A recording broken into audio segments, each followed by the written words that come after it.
एक बार बस ये बता दो बसपा को कौन कौन वोट करेगा? सारे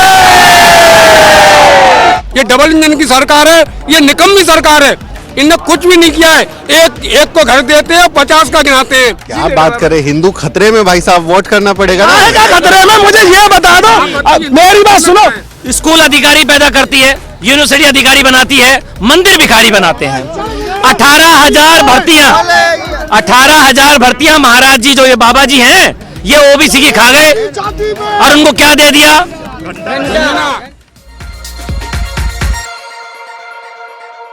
इस समय मैं आगरा में हूं और आगरा को बसपा का गढ़ माना जाता है। यहां पर लंबे समय तक जो सीटें हैं वो बसपा के कब्जे में रही हैं। हालांकि 2017 के विधानसभा चुनाव में बसपा कोई सीट नहीं जीत पाई, लेकिन इस बार क्या माहौल है, क्या लोगों की जहनियत है, लोगों के दिमाग में क्या चल रहा है, उस पर हम बात करेंगे। कुछ बसपा समर्थक हैं। साहब, आप लोग आगरा से ही आए कहीं और से? आगरा से हैं। आगरा से ही? हाँ। तो आगरा में आपके यहाँ किस तरह का माहौल है इस बार? बहुत अच्छा माहौल है। हमारे यहाँ से मोमडन प्रत्याशी हैं शब्बीर अब्बास, बहुत भारी मतों से जीत रहे हैं। सार समाज का उन पर समर्थन है। भाजपा का वहाँ से विधायक करीबन 30 साल से लगातार रह रहा है, आज तक कोई विकास नहीं कराया, इसलिए लोग जो है बदलाव चाहते हैं। तो शब्बीर अब्बास को वोट दे रहे हैं और वो जीत रहे हैं भारी बहुमत। लेकिन 2017 में नहीं वोट जीत पाए आप लोग? नहीं, ऐसा था कि 2017 में तो जो मोदी जी की कुछ हवा थी, उसमें लोग हार गए, कुछ बेईमानी भी कर ली मशीनों में, इसलिए हमारे प्रत्याशी हार गए। हाँ। और इस बार गड़बड़ी कर ली तो फिर से इस बार फिर से गड़बड़ी कर ली तो? अरे गड़बड़ के फिर हार जाएंगे अगर वो झूठ तो हम ईंट से ईंट बजा देंगे। एक भी कार्यकर्ता हम वैसे नहीं घर में नहीं बैठेगा, रोड पे आके बैठ जाएंगे और केंद्र की सरकार को उखाड़ के फेंक देंगे। इस बार अगर उनने गड़बड़ की, ईवीएम में गड़बड़ की, बहन जी के लिए जान दे देंगे, लेकिन उनको इस बार हटना नहीं देंगे उन्हें। कैसे बचाओगे? ईवीएम में अंदर नहीं जाने देते? कैसे बचाएंगे?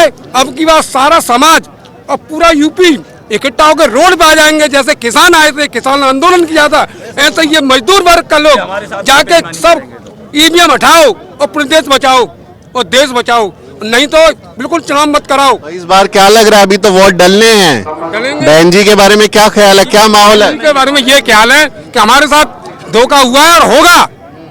किसने किया? बीजेपी वालों ने, मोदी जी ने और योगी ने।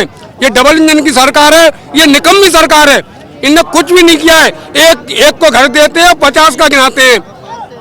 ये बेईमान सरकार है। ये झूठी सरकार है। इन्होंने झूठे झूठे वादे करती है, कभी किसी को किसी भी जनता को कुछ नहीं दिया, खाली झूठ का पुलंदा वहां करके उनको झुंझुना पकड़ा दिया। पेट्रोल के दाम 100 रुपए कर दिए, सरसों के दाम 200 रुपए कर दिए, सिलेंडर के 950 कर दिए, 350 हुआ करते थे। 6 दिन आ गए ना। निकम्मी सरकार आज तक नहीं आई, जो आज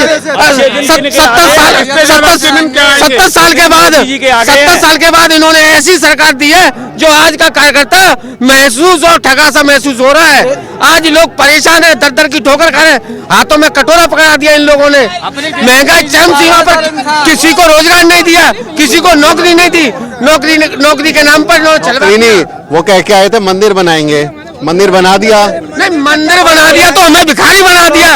अरे मंदिर मत बनाओ, स्कूल बनाओ, पढ़ेगा लिखेगा तो अधिकारी बनेगा, मंदिर जाएगा तो भिखारी बनेगा। अरे स्कूल बनाए।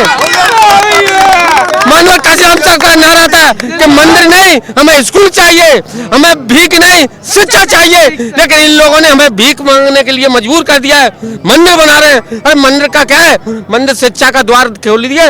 मायावती जी ने 600 यूनिवर्सिटी बनवाई, हॉस्पिटल बनवाए, तमाम योजनाएं बनाई, बिजली विभाग डलवाए, तमाम तरीके का काम कराए, लेकिन आज की सरकार ने तमाम जो बेरोजगारी कर दी। उन कामों को ना दिखा करके ये अखिलेश जी के साथ हिंदू मुसलमान वाला चुनाव करा रहे हैं। जो अखिलेश जी ने सिर्फ दंगे करवाए थे, अब सिर्फ ये दंगे हिंदू और मुसलमान, वो मुसलमानों के नाम से डरा रहे हैं, वो हिंदुओं के नाम से। विकास की बात कोई नहीं कर रहा है। जो बहन जी ने काम किया था, कहते हमने विकास करवाया, तो बहन जी के विकास की बात है तो विकास बसपा खुद बताए ना लोगों को, अगर कोई और नहीं बता रही है ना, मीडिया नहीं दिखा रही है। आप जैसे दिखाते, मैं आपका तो बहुत बड़ा फैन हूँ, मैं तो आपको देखते आया था, मेरे चौहान जी हैं, मीडिया नहीं दिखा रही है। जो नेशनल मीडिया वो नहीं दिखा रही है, मीडिया में हवा बनवा रहे हैं, अखिलेश जी को दिखा रहे हैं ताकि टीवी वाले क्या चाह रहे हैं कि हिंदू बना मुस्लिम हो जाए, वैसा चाहते हैं? ताकि इनका एक तरफा वोट इन्हें मिल जाए। अखिलेश जी आपका क्या सोच नहीं है। हाँ साहब, यही सोचना है हमारा। हिंदू बेस मुस्लिम चुनाव हो रहा है, बीजेपी के झंडे कहीं नहीं दिखाई देते। पूरे जब भी चुनाव होते हैं केसरिया रंग के झंडे दिखाई देते हैं, ना कहीं नाम होता है। अब हिंदू वाहिनी इन्होंने नाम रख दिया, हिंदू वाहिनी योगी जी ने जो बनाया था उसकी चक्कर में चुनाव जीते थे, कहीं पे बीजेपी के झंडे नहीं थे। क्या बीजेपी खत्म हो गई? भगवा उनके झंडे में भी है ना, तो इसलिए लगा के घूमते मेरी हैं, बात भगवा की राजनीति करते हैं ना। भगवा की राजनीति इसीलिए करते हैं ना, हिंदू बेस मुस्लिम चुनाव हो गया, लोगों को डरा दिया सब, हम हिंदू के एजेंडे पे आ जाइए तो हम जीत जाएंगे चुनाव। अगर इनको डर लग गया, ये विखंडन हो गया चुनाव, ये लोगों को जानकारी हो गई तो ये हार जाएंगे। क्या बात करें, हिंदू खतरे में भाई साहब, वोट करना पड़ेगा ना। क्या खतरे में? मुझे ये बता दो, मेरी बात सुनो, 20 आदमियों से कोई 4 आदमी लड़ लेंगे? मुझे तो दिखा दो कितना ही बड़ा पहलवान हो, मेरे सामने ले आओ, कोई भी हो लड़ने वाला है। हम यहाँ इतने 50 लोग खड़े, 20 लोग आगे तो लड़ जाए, क्यों लड़े? किससे डर है हमको? किससे डर है? हम लोगों किससे डर है? अपने भारतीय लोगों से डर है। हम भारत में रह रहे, भारत के लोगों से डर क्या कह रहे थे, क्या कह रहे हो? मैं ये कह रहा हूँ भैया, मैं ये कह रहा हूँ, एक मिनट, ये बताइए हिंदू खतरे में है कहाँ? राष्ट्रपति हिंदू, प्रधानमंत्री हिंदू, ठीक है, मुख्यमंत्री हिंदू, गृह मंत्री हिंदू, रक्षा मंत्री हिंदू, तो आप बताइए हिंदू खतरे में है कहाँ? इतना सब होके भी खतरे में कैसे हो? है कहाँ? नहीं, आपके चैनल के माध्यम से अगर वो ये कहते हैं कि भाई हिंदू प्रधानमंत्री बनने के बाद हिंदू खतरे में है, तो मैं उनसे कहता हूं भाई दलितों को खतरे में कर दो, दलित प्रधानमंत्री बना दो। है ना भाई, यही तो एक चीज है। हम खतरे में आना चाहते हैं, हमें प्रधानमंत्री आना चाहते हैं। देखिए अभी क्या हुआ, हमारे माननीय जुटलेश्वर देवता जो देश के प्रधानमंत्री हैं, दुर्भाग्य से वो अभी पंजाब से बचकर आए हैं। मैं कहता हूं उनकी जान का खतरा है, अभी भी है। तुरंत इस्तीफा दे दो, तुरंत इस्तीफा दे दो, बच जाएंगे, खतरे में बच जाएंगे। दूसरी बात क्या है कि अभी भाई हमारे बता रहे थे, स्कूल अधिकारी पैदा करती है, यूनिवर्सिटी अधिकारी बनाती है, मंदिर भिखारी बनाते हैं। 18,000 भर्तियां, 18,000 भर्तियां महाराज जी जो ये बाबा जी हैं, ये ओबीसी की खा गए और उनको क्या दे दिया? घंटा बजाओ मंदिर का। डंडे मारे उनके, वहाँ काशीराम गार्डन में बैठे थे, डंडे मारे। अब अगर ओबीसी अब भी अगर बीजेपी को वोट देता है तो उससे ज्यादा बड़ा मूर्ख कोई नहीं है। दूसरी बात है, आपके चैनल के माध्यम से बीजेपी को क्यों दे, वो अखिलेश को दे देगा। मैं बता रहा हूं अखिलेश को भी नहीं दे रहा है। मैं बताता हूं क्यों, क्योंकि ये जो 5 साल है ना, इसमें आपने भी बहुत बड़ा योगदान दिया है, इन भाइयों ने भी योगदान दिया है, और बहुजन समाज पार्टी के साथ साथ सामाजिक संगठनों ने बहुत बड़ा योगदान दिया है। ओबीसी को नहीं पता था मंडल आयोग कौन लाया, अब पता चला है। आपने देखा होगा ओबीसी के बहुत सारे प्रोफेसर्स जो निकल कर हमारे यहाँ बीच में आ रहे हैं, वो लोग वक्तव्य दे रहे हैं कि ओबीसी जागो। मंडल आयोग कौन लाया? बहुजन समाज पार्टी। माननीय काशीराम साहब ने मंडल आयोग की सिफारिश को लागू करवाया। 45 दिन संसद मार्ग पर कांदे रोटी, मतलब ठंडी रोटियां खाकर वो धरना प्रदर्शन दिया था। या तो मंडल आयोग की सिफारिशों को लागू करो, नहीं तो कुर्सी खाली करो। अब ये बता दूं, ये एससी समस्त ओबीसी के लोगों को आपके चैनल के माध्यम से बता रहा हूं कि ओबीसी वालों, तुम्हें आरक्षण दिलवाने में इस एससी कम्युनिटी के नेताओं का और इन कार्यकर्ताओं का बहुत बड़ा योगदान है। तुम्हारे नेता नहीं थे, ओबीसी के लोग नहीं थे, लेकिन एससी कम्युनिटी के राजस्थान से 20 लोग, 70 लोग यहाँ इस आगरा से गए थे, जो लोग माननीय काशीराम साहब के साथ थे, उन्होंने ओबीसी को आरक्षण दिलवाया है। मानो तो, नहीं तो सच्चाई तो यही है। अब समझ गया ओबीसी, काफी हद तक समझा है। और एक और बताऊं, आप लोगों की जागृति का कारण, आपके जो मेहनत की है उससे एक फर्क पड़ा है, चाहे वो किसी भी धर्म का हो, किसी भी जाति का हो, जो बुद्धिजीवी वर्ग है, जिसको शिक्षा चाहिए, जिसको रोजगार चाहिए, जिसको चिकित्सा चाहिए, जिसको स्वास्थ्य चाहिए, जिसको इस देश से प्यार है, जिसे इस देश के संविधान से प्यार है, वो बहुजन समाज पार्टी के साथ है और 100% साथ है। एक और बताऊं कि हम हाउलड़ करने वाले नहीं हैं, हम तो साइलेंट किलर हैं, हम तो चुपचाप जाएंगे। यहां आगरा की धरती से बता रहा हूं मैं, हम यहां पर एक ऐसी व्यवस्था बाबा साहब करके गए हैं कि हम यहां बटन दबाएंगे, किसका? ईवीएम का। और हाथी वाला हमारा दुश्मन, वहां जो सफेद दाढ़ी वाला बैठा है वो भी मर जाएगा, और वो जो लखनऊ में बैठा है वो भी मर जाएगा।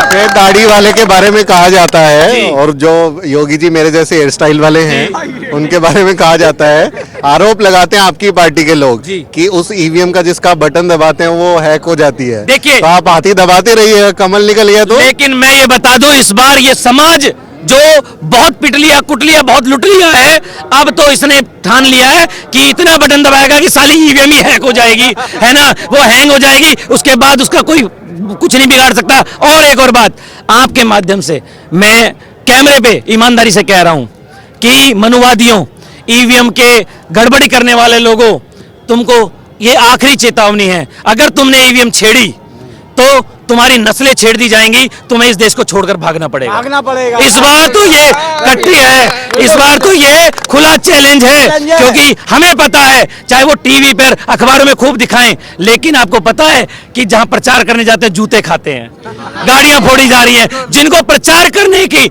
अनुमति जनता नहीं दे रही है, जिनको घुसने नहीं दिया जा रहा है, वो जीतेंगे कैसे? और अगर वो जीत गए तो वो यहाँ इस देश को छोड़कर भागेंगे, ये निश्चित रूप से है। सत्य बात है। बहुत बड़ी बात कह दी आपने। मैं तो कह रहा हूँ, पूरी ईमानदारी से आपके चैनल के माध्यम से कह रहा हूँ कि हमने बिहार का चुनाव भी देखा था, 2017 का भी देखा था, और ये जनता, ये जो गरीब वर्ग है ना, ये भूला नहीं है। 2016 में जो नोटबंदी हुई थी वो यूपी चुनाव का षड्यंत्र था जीतने का, और कोई नहीं था। और बसपा के 100 करोड़ रुपए सीज कर लिए थे अकाउंट में, याद होगा आप लोगों को? सीज नहीं हुए हैं, सीज नहीं थे, बाद में क्लीन चिट मिली, लेकिन चुनाव में तो इस्तेमाल नहीं कर पाए। मैं क्या कह रहा हूँ, खुला बता रहा हूँ ना कि जो नोटबंदी थी वो यूपी चुनाव जीतने का षड्यंत्र था। सारी जनता को पता चल गया है। सारी पार्टियों के पैसे बंद कर दो, अपने अपने ठीक रखो। उनका तो पहले बदल लिए, उनके तो पहले ही बदल लिए थे, और उन्होंने सारी चीजें खरीदी। अभी भी देखिए, अब भी मैं कहूंगा सारे लोगों से, अभी भी वो लोग आएंगे आपके पास में, पैसा लेके आएंगे, एक जेब में इंग्लिश की लाएंगे, एक में दूसरी लेके आएंगे, एक में तीसरी चीज लेके आएंगे। मत बहकना, बिल्कुल मत बहकना। इस बार अगर आप बहक गए तो 5 साल रोओगे। और एक और बता दूं कि यहाँ से रास्ता, इस यूपी से, इस आगरा से रास्ता दिल्ली को जाता है। 2024 एक्सप्रेसवे वाला जाता है, एक्सप्रेसवे वाला बहन जी ने बनवाया, वो जाता है। तो 2024 में दलित प्रधानमंत्री अम्बेडकरवादी और बहुजन समाज पार्टी का बनाना है, हमने वो ठाना है। आपके समर्थक तो जोश आई है आप लोगों का, बहुत एकदम ताकत से, आप एकदम आसमान में आवाज पहुंच रही है। आपके नेता थोड़े ठंडे नहीं है? देखिए, ऐसा है, नेताओं की कुछ सीमाएं होती हैं, अनुशासन चीजें हैं, हम मानते हैं। उनको बहुत सारी चीजें सोच समझ के बोलना पड़ता है। आपको पता होगा, हमारी जो पार्टी है अनुशासन में नंबर 1 है। एक हमारे राष्ट्रीय उपाध्यक्ष ने कुछ छोटी सी कुछ ऐसी बातें कह दी थी, बहन जी ने उनको पार्टी से बाहर किया। क्यों? क्योंकि कुछ संवैधानिक चीजें हैं, हमें संविधान का सम्मान करते हैं, सभी जातियों का, सभी धर्मों का सम्मान करते हैं, और हर नागरिक का सम्मान करते हैं। हमारे नेता जो पद पर हैं उनकी कुछ गरिमा है, उनकी लिमिट है, लेकिन मेरे जैसे कार्यकर्ता की नहीं है। हम तो आजाद हैं, और हमें तो माननीय का श्री राम वो ताकत दे गए हैं, बाबा साहब वो ताकत दे गए हैं कि हम वो कह सकते हैं, क्योंकि स्वतंत्रता है। एक बार बस ये बता दो, बसपा को कौन कौन वोट करेगा? सारे